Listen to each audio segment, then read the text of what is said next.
各位观众大家好，欢迎您收看2月14号纽约看天下，我是魏必洲。首先跟您拜个早年，那么今天同时也是美国的情人节，希望大家狗年有一个丰富健康的一年的收获，另外也祝大家有情人终成眷属。我们今天跟大家分享几件事情，一个昨天在这个参院这个情报委员会里头出现一个比较相当这个罕见的一个事情，就是美国情报界的各大这个主要的负责人都这个纷纷讲这个中国是在这个国际战略上对美国是一个大的威胁啊。那我们来看一下大理里头提到的一些有关于中国什么样的事情，当然也提到了这个俄罗斯、这个北朝鲜等等这些对美国战略构成威胁的国家。另外呢，再提一下有关于这个川普总统啊，昨天把这个薪水捐出来。那么今年比较特别的是捐给了这个运输部，由这个部长赵小兰代表接受。我们来看一下到底怎么回事。首先我们先看一下今天这个比较一个重要的一个发展。我们在前天那个节目里头有提到说是今天礼拜三啊，这个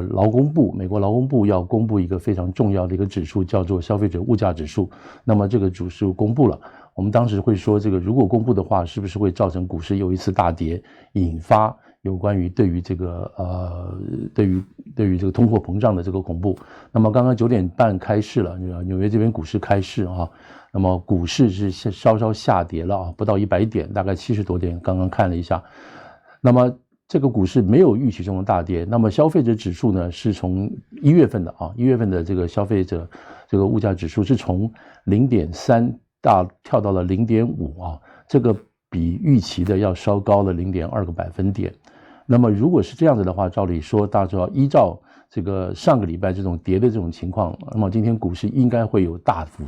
幅下跌的情况。那么到现在为止呢，可能是上个礼拜已经大家这个预期的心理已经消化过了相当多的这个股票的整个盘整，所以在今天即使这个消费者指数这个上升了那么照理讲是应该是对于这个通货膨胀的威胁是相当明显的，但是股市并没有应声大跌稍稍跌了一点。那么至于到下午这个盘中在这种整理的时候，是不是还会继续产生下跌的情况，还要再看整个股市的走向。不过到目前为止呢，可以看出来是消费者指数稍稍这个比原来的预期稍上涨，股市并没有引发这个大跌那这当然是一件相当好的事情，因为就这个股市还有这个通货膨胀还有这个利率还有等等这个综合指数来讲，当然是应该能够在这个一个接受的通货膨胀的这种情况下，然后呢操控这个经济的慢慢的稳定的成长。那么一般能够接受的这个通货膨胀大概是 0.2% 左右所以如果说美国现在的这个联准会相当于中央银行，如果能控制住这个消费者指数等等这些因素把通膨维持到 0.2 以下的话，而不要在这个通货膨胀起来之后在后面追赶，然后控制这个通膨的话，那么就是一个相当好的情况。所以到目前看来讲的话，那么今天股市并没有产生暴跌，表示大家对于这个通货膨胀这个心理已经可以接受，但是要看这个联邦最后怎么样来处理这些逐步的这些各种物价指数的稍涨。例如说这个物价指数的这个在不同层面不同的这种类别里头，是不是出现有让这个通货膨胀出现的这种可能迹象，那么这就联邦联储会要注意的事情。好，我们先来看一下昨天这个有关于参院这个参院的这个情报委员会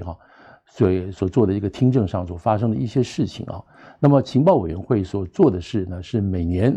他要对这个美国的这个国家安全做一个评估，那么就请了这个所谓6大的这样子的这个情治机构包括这个联邦调查局、这个国家情报局、还有国家安全局、还有这个中央情报局等等，这6位主要的这个负责人到这个国会来作证。那么就他们所主管的这个范围来提出说法。那么我们知道，像中央情报局是属于对于这个海外作业的，那么联邦调查局是属于美国境内的情治安全，那么这个还有负责监听的国家安全局，还有国家情报局等等这几个单位都来作证。那么昨天大家所得到这个美国这个所有的主要媒体都昨天在对这个事情做一个很重要的这个很明显的报道。那么各家的选择这个角度不一样。那么唯一突出的2个角度呢，第一，这个报道上突出的2个角度就是第一，今年2018年的美国期中选举，这个俄国这个还会继续在干涉这个是昨天他们提出来的一件事情，这是基于当然他们认定是美国这个2016年的总统大选受到了俄罗斯的这个干预还有这个骚扰，那么这个情况到现在一直还没有结束，所以他们认为这个2018年的这个期中选举还会继续受到俄罗斯的干扰。那么另外一个让大家提到的这个比较惊奇的是，就是来自于对于中国的这样子的威胁我们先看一段这个视频，这视频就是昨天在这个听证上这几大这个主要的这个情治负责人Well, this is an existential threat, potentially to the United States, but also to North Korea. Kim Jong-un views this as any kind of a kinetic attack or effort to force him to give up his nuclear weapons. 这是国家这个情报局单扣他所对于这个有关于对北韩的这个威胁那么昨天在这个整个可以看得出来，这是受到很大家的重视这个整个情报委员会都这个所有的委员几乎都出席来听这个东西，来听取他们的证词。那么昨天对我们华人来讲听得比较惊异的一点就是说，这个联邦调查局的局长这个 Ray， 他这个很明确的讲出来说，这个对于中国的这个威胁他们一直是警惕着而且他还明白讲。那么中国现在的威胁对于美国来讲不是单一的政府来的威胁，而是来自全社会从各个程度各个角面所造成对美国的这个威胁那么在昨天参议员里头他们所提到的这个主要的威胁是指于中国的这些公司他们想办法在目前这个阶段要想办法用这个在美国购买公司，或者是跟美国的这个企业合资，然后呢，或者是在这个学术界里头打进学术界里头，在这个各种方面来能够获取美国这个重要的这个敏感的这个科技资料，还有一些美国的智慧财产权那么这产权当然涉及到包括这个学界的也好，或者是产业界的也好。那么这个说法呢，就是非常非常的明确，非常的这个惊人那么在这样子的一个场合里头，对于这个参院这个情报委员会的委员做出这样子的简报，也明指来自中国的这个威胁是相当这个全面而是指明的是来自这个社会的而不光是来自国家的。那么在其中呢，那特别提到的这个有关于这个所谓的这个软实力的威胁，就是这个被提出来是孔子学院那昨天这个孔子学院这个提法当然是由这个佛罗里达州的这个参议员这个他本来也是这个竞选这个卢比欧这一位这个有来自佛罗里达的这个参议员，他也是2016年这个竞选总统共和党里头竞选民主里头一个年轻的一辈他这个未来的这个机会这个做总统的机会还是非常浓的，所以他对这个从情报界这个角度来讲，他对中国一直有相当大的戒心他自己本身是古巴的这个移民那么在昨天里头，他也就直接问这个有关于这个孔子学院的事情。那么这个联邦调查局的局长这个雷伊，他也明确地告诉这个 Rubio 说，他们了解这个孔子学院在美国发展的情况，那么也同时也一直在注意密切观察这个孔子学院。这个话由联邦调查局的局长里头讲出来，当然是非同小可了那么这个为什么会孔子学院这个会在这个联邦调查局的这样子的这个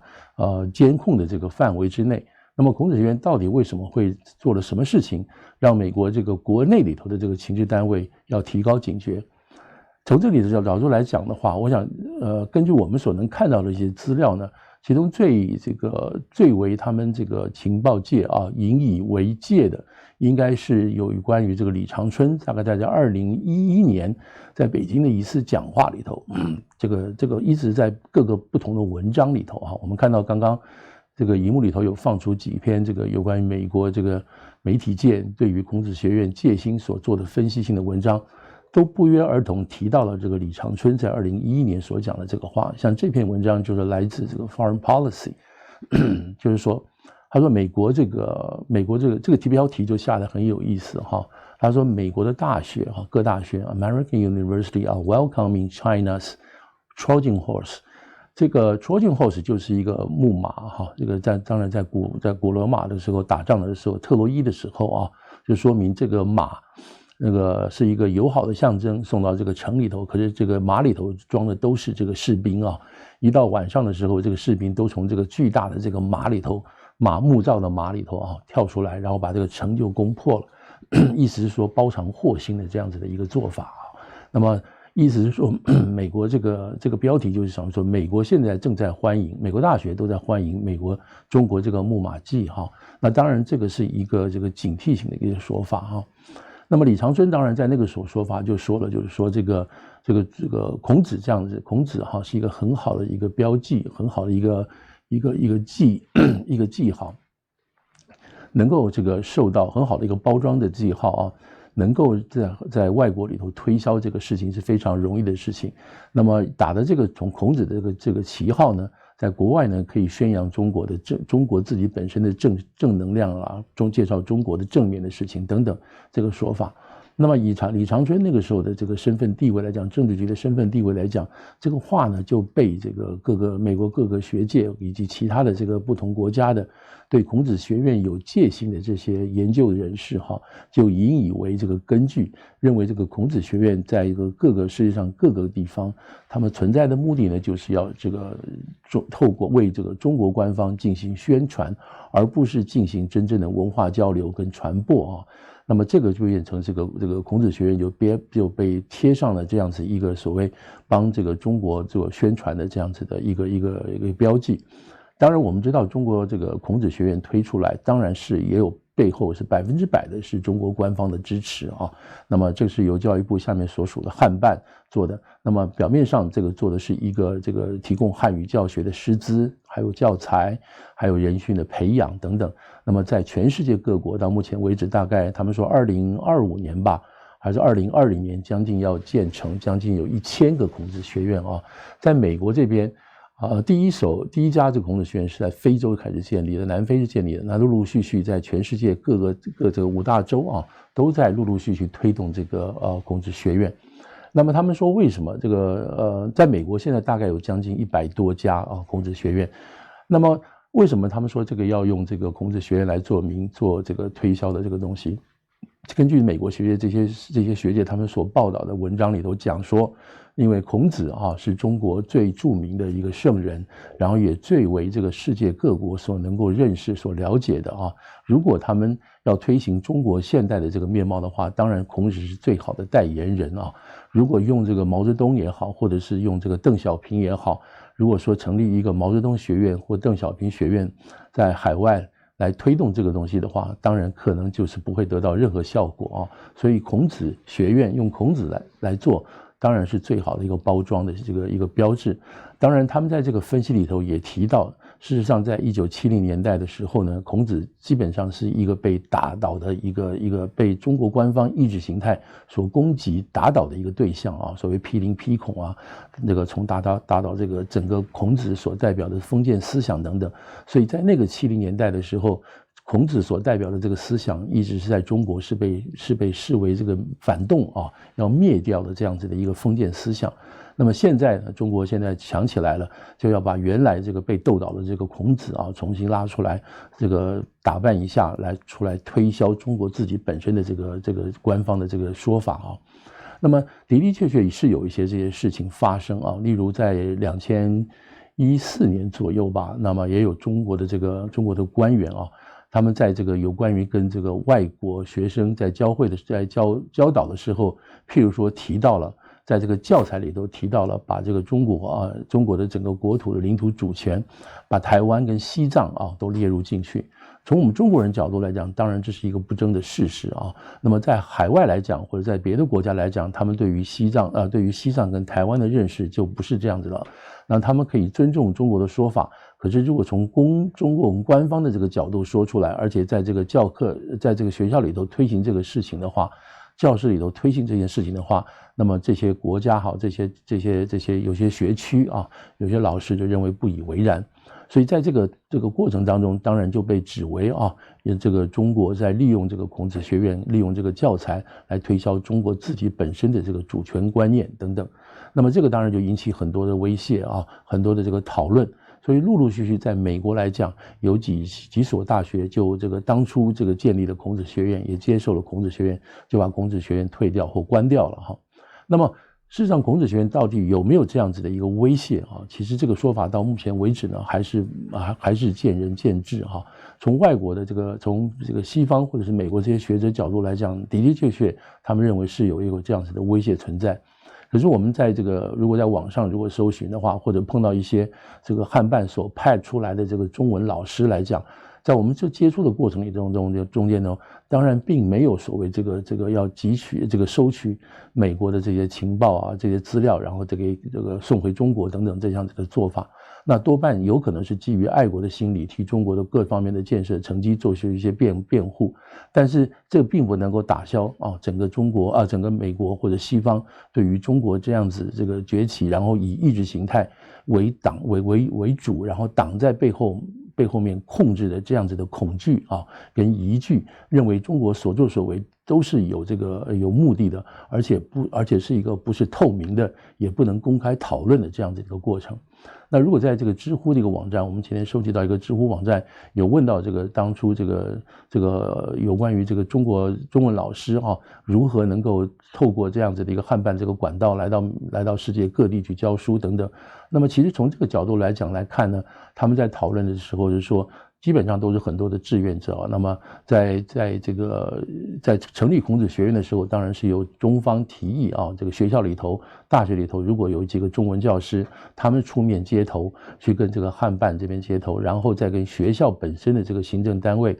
这些所谓外国的这个院长或校长这个接头，然后两边合在一起，然后一个做正，一个做副，然后在这个海外接受这个汉办的这个资源啊，这个资源包括教师还有教材，然后在这个学校里头举办这个中文教育班啊，或者是中华文化班，从这个地方在这个学校里来推动。那么这样子的过程当中，基本上其实以一个非常正常的一个学术。或者是任何一个研究这个机构所办学的这样一个过程，问题就在于这个整个的教材哈，还有整个这个说明的整个过程，让这个所有的这些国家对于这个汉办所主持的这个孔子学院都抱有很大的疑惧。所以呢，昨天在这个众院的情报委员会上里头，这个国家安全局各个主要单位的人，特别是联邦调查局的局长。就明白就是回答这个卢比欧参议员的说法，说我们的的确确是在观察，是在注意这个孔子学院。那么这个当然是对于这个我们来讲啊，一般我们住在美国的华人来讲，这当然不是一件非常令人这个愉快的事情啊。为什么这个中国啊被如此的视为美国这个主要的这样的敌人，这样让我们在美国生活的华人的确感觉到不自在啊。那么中国方面到底有什么地方让美国这样子的这个不放心？当然，这将还是以这个中国是以党为主啊，控制的这个所有各个层面没有办法透明化，没有办法民主化。人民的声音没有得到正式的这个反应等等，这个民主制度所缺乏啊，这个里头所缺乏民主制度各种因素，造成美国上上下下对于这个中国的这个深大这个戒心啊。那么对我们在美国华人来讲，如果今天这个话啊，这个联邦调查局局长这个话，其实都被美国各个学校老师都听到了，都知道。那么在他们自己本身的这个学校里头啊，如果你了解美国这个高中也好，或者是初中也好，在他们学校里头如果有时事这个 public affairs 或者是有这样的类似的课程里头，这些都可能被拿出来作为有关的教材。所以这样子的对于中国这种敌视性的这样的态度，是的的确确存在在每一个中国的美国的这种不同层面，这对我们在美居住的华人来讲是绝对不是好的事情。我们希望中国能够注意到这些情况，能够做相对重要的这种改进，能够让我们在美华人过得比较更为这个安心啊。那么再来，我们就提到另外一个题目，就是有关于这个川普总统啊捐薪给这个捐这个薪水啊给这个运输部的事情，这当然是一个比较轻松的话题啊。那么也显示这个川普总统在各个方面啊都保持他竞选的承诺。那么川普在这个2016年竞选的时候呢，他是表明了，他说如果我当总统的话，我1毛钱都不拿，也许我只拿1块钱啊。在2016年9月的时候，他说这个话。那么他说这个我这个1毛钱都不拿的话呢，我这个钱要怎么办？他即使不拿这个钱，事实上就造成了美国这个整个法令上的一个很大的挑战啊。那么到目前为止，我们知道美国总统的年薪啊是40万元，另外呢，他每个月呢有将近5万块钱的这个特支费。也就是说，你可以做这个钱，可以做很多的一些不同的这个支出啊。那事实上，除了这个所谓40万跟5万块钱特支费之外呢，这个总统其他的一些行程、一些支出呢，也都是有这个公家报账的。所以，即使这个川普总统呢，他不拿这个钱啊，不拿这个钱，但是他每次搭这个空军1号，来来去去做各种不同的行程，特别是他跑到这个火海山庄这个他自己在佛罗里达的这个庄园别墅的时候，那么这里来来去去的钱还是由这个人民买单，所以这一点他即使捐出钱来的话，还是受到很多人的批评啊。我们看一段这个录像片啊，这是昨天在这个白宫这个新闻简报室里头所发生的一段事情啊。那么昨天就是这个我们看到这个出来的这个是白宫的这个发言人啊，Sarah Huckabee Sanders， 他在做明一些说明。其实他昨天这个过的说明里头，当然是回应很多有关于媒体对于这个白宫的贴身助理波特啊，这个因为这个欧7所造成的风波，这已经快第10天了，这个欧7风波啊一直没有消退啊，而且现在这个情况一直压到这个白宫幕僚长凯利的身上。很多这个叫他辞职的这个呼声已经出来了，认为这个凯利幕僚长袒护这个贴身助理波特，这个把他的这个事情隐匿不说啊，而且他没有通过这个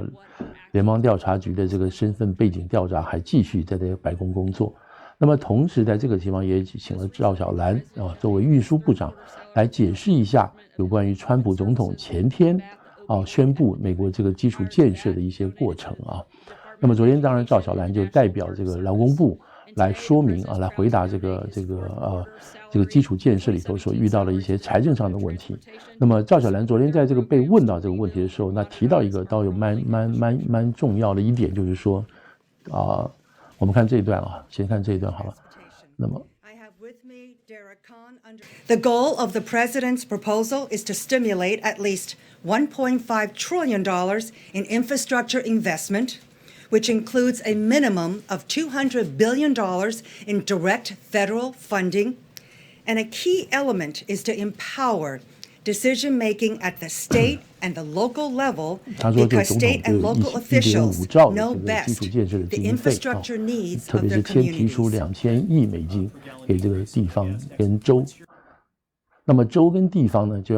要这个把这个权力中央的权力下放到州里头，让州来决定他们到底要做什么样的道路，建什么样的桥，开什么样的港口，做什么样的铁路等等，由州来这个执行这些计划。所以这就是赵小兰所说的要提出这样子的这个计划里头，那么总统也说要把州跟地方结合起来来做。那么大家刚刚里头另外还有一个问题就是说，如果联邦只拿出10年之内只拿出2000亿作为一个种子基金来讲是绝对不够的。那么州跟这个市之间他们这个怎么样能够产生主要的经费呢？一方面当然是除了这个过路费这个过桥费收费之外，最重要的一个地方是不是现在可以这个采取一些这个征税的手段所以昨天赵小兰在这个白宫里头回答这个问题的时候也说，是不是开征汽油税譬如说我们现在每一个加油里在这个外面加油，是不是这个经过国会同意开征汽油税，在我们每一次去加油的每加仑里头，我们每一个人被多付差不多0.1个 quarter 或是2毛5这样子的一个情况，所以我们每天如果加10升的这个油的话，我们就有将近这个2毛52块钱的这个钱出来。那么积少成多，拿这个汽油税啊，这个叫做 gas tax。机油税所拿出来的钱，拿出来作为这个公路桥梁，还有对各州各种的不同补助等等。那么赵小兰昨天也明确说了，是有这个考虑，有这个可能。当然，任何一个加税啊，跟这个增税的这个做法来讲，当然对大家来讲都是一个负担啊，当然不愿意去出这个钱。可是今天既然要这样子做，而且这个权力下放给这州啊，给各县的话，各 county 的话，那么他们也有权利来在这个自己的这个所主管的这个层级里头啊，来通过某种税的增加，那么用这个税这个税收来以后呢，专属专用，在于这个基础建设方面。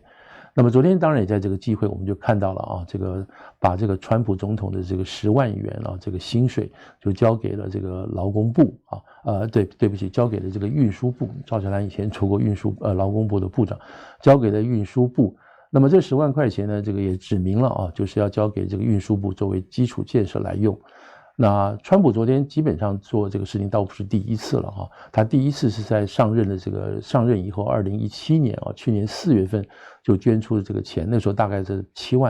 万8千多块钱捐出去。事实上呢，在我们在讲这个事情来讲，他现在每一季啊都捐出这个所谓元首行俸啊，那么他可以捐跟不捐，并不是由他能够决定的啊。那么在美国的宪法第2条里头就规定啊，这个作为总统一定要接受国家的这个薪资啊。那么这个原因是开始在这个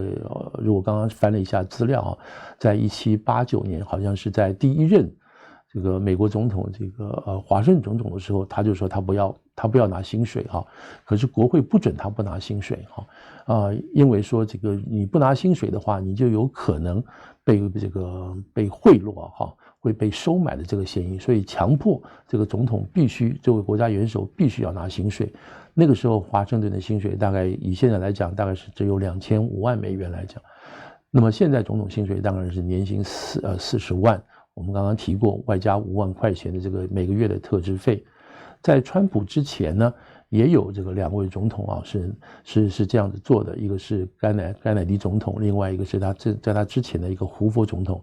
那他们所做的就是说，还是拿了薪水，只不过把这个薪水捐出来。意思就是说，在这个宪法的规定之下，你必须拿这个钱啊，总统必须收这个薪水，但是收了之后你怎么做是你另外做的事情。所以川普呢也循从前例，就是他的确是有拿薪水，所以在历史上我们必须记在，川普并不是一个替联邦、替国家白干活的总统，他的确是拿了薪水，可是他把这个钱拿出去了啊，捐出去了。那么他最早捐给的第一笔钱，他捐给的是这个国家公园局啊，国家公园局就用这笔7万多块钱的钱呢，去修复了几个当时的美国的这个内战，还有这个革命战争的几个古战场啊，就会做维修。那么陆续他也捐给了这个教育部，也捐给了其他的这个社福部等等。那么这一次捐给了这个由赵小兰主持的这个运输部。那么按照过去这个2016年对于这个川普的这个身价的估计哈，福布斯杂志对于川普这个身价估计，他大概将近有36亿的身价。那么现在可能也不止了，虽然他把这个财产都已经交给这个家族去打理，然后并冻结起来。那么这个区10万块钱对这个川普来讲不是重要的钱，重要的是他所做出的一种迎合民意的一种政治性的这个手段。好，我们今天大概为大家分析到这边。那么再一次祝福大家这个新年快乐狗年行大运希望大家在未来的这个中国未来的狗年1年能够身体健康，万事开泰。谢谢您收看。